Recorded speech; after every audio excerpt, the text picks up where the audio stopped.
What's good, YouTube? It's She's Priority here, back with another banger YouTube video, man. And in this video, I know the thumbnail. The thumbnail seems a little fishy, right? Because DeAndre Hopkins is in the middle. But that doesn't really mean right now. I mean, DeAndre Hopkins, a lot of people say he's not on the trade block anymore, but I still believe that he's there. I just feel like the Cardinals are just waiting for the time to be right, or they're probably just going to get desperate and release him, or get desperate and just trade him for whatever. I understand we just drafted Rashee Rice, but I do think Veach is the type to give DeAndre Hopkins a chance still to bring a vet into the wide receiver room. That's why I put him there. But that's not what the video is really about. The video is really about what the Kansas City Chiefs just did in the draft. And not only that, it's also about the weapons they just added for Mahomes. Now, this may not seem like nothing crazy, but Wanya Morris may be a big deal for Patrick Mahomes.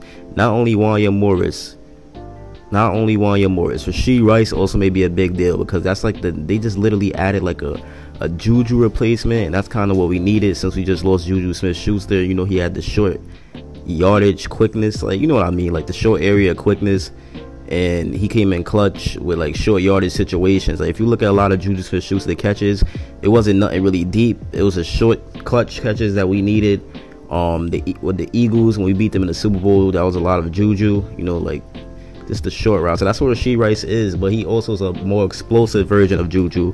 And Rashee Rice, he has a lot of like potential, and his hands, well, I ain't gonna say his hands is extremely good, but I ain't gonna lie, he good at contested catches, so that's just good enough for me, man. That's good enough for me. I get he has drop issues, but he good at contested catches. The Chiefs, like, they have a very versatile wide receiver core right now. Richie James, who showed flashes on the Giants that he could play. Scott Moore, who showed flashes with us that he could play. He ran a good route on Derwin James, but I think he's more of a slot receiver, and I think he could win the slot receiver spot. I think that's perfect for him. I think he could produce pretty well out the slot. And then you got Rashee Rice, who I just spoke about, which is like the Juju replacement, but like he's like an outside receiver type of Juju. I don't know how to explain it, but like he's like a Juju that can play on the outside. You feel me? You got Justin Ross, more of the red zone threat and the throw it up, he gonna catch it type of wide receiver. I feel like he's gonna definitely make the roster for sure. And you got Kadarius Toney, the dude that can really do everything. He's very elusive. He has a good yard after catch ability. He breaks tackles. He can run routes. He has good hands. He has a very insane catch radius. And you got a speedster like John Ross. I really don't think John Ross is making the roster at this point, because we just got a UDFA kick returner / punt returner who deserves it more than him, because he's really good. And you got Justin Watson, who's came up big, but I don't really think he deserves a roster spot. And then you got Travis Kelce, Noah Gray, and Jody Fortson. Now, Kelce is always going to be Kelce, and until he retires. And then you got Jody Fortson, who had big moments, and he got like a very good catch against the Chargers, and Mahomes dropped it right in the bucket.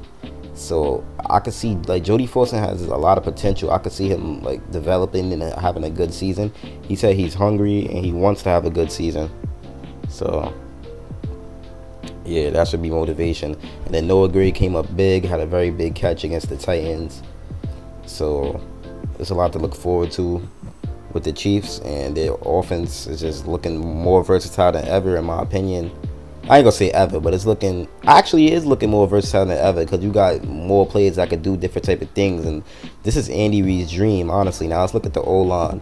So we just upgraded at left tackle. I feel like Jawan Taylor is gonna be a better impact, because he's faster, he's more athletic. He may not be as strong, but he's way more agile, and he could keep up with speed rushes, as opposed to Orlando Brown, where he damn near gets our quarterback killed against the speed rusher. Then you got Wanya Morris and Darian Kennard and Niang fighting for that right tackle spot. And then even if we do end up getting rid of Thuney next year, we got his replacement. We just signed one, or we could use Darian Kennard. So it's really looking bright for the future with the Chiefs. And when it comes to running backs, we got Isaiah Pacheco and Deneric Prince, who's basically Isaiah Pacheco Part 2. Still got CEH, who's had a few touchdowns in red zone, but I'm not big on CEH no more, man. But Jack McKinnon, we just re-signed him. And you know he's a force to be reckoned with in the red zone. He can run routes. He even comes up with big runs sometimes. But his catching is clutch, and he had like 9 TDs. So we definitely gonna need him. I'm happy and I'm glad we re-signed him. But yeah, man, I just want to tell all Chiefs fans that don't feel good about our offense, just know we gonna be good regardless, man. We got Andy Reid. He's gonna scheme up plays for all these dudes I just named. And if we do end up getting D-Hop, when he gets back on the market, if we do end up getting him and not a different team, then man, we ain't playing fair. We really ain't playing fair then, because we not playing fair now with the moves we making. And this is just offense. Don't let me get into the defense. We're gonna say that for another video. But man, the Chiefs aren't playing fair, and they're gonna be good for years to come, bro. They're gonna be good for years to come. It's for your boy Chiefs Priority, and I'm out, man. Peace. Thanks for tuning in.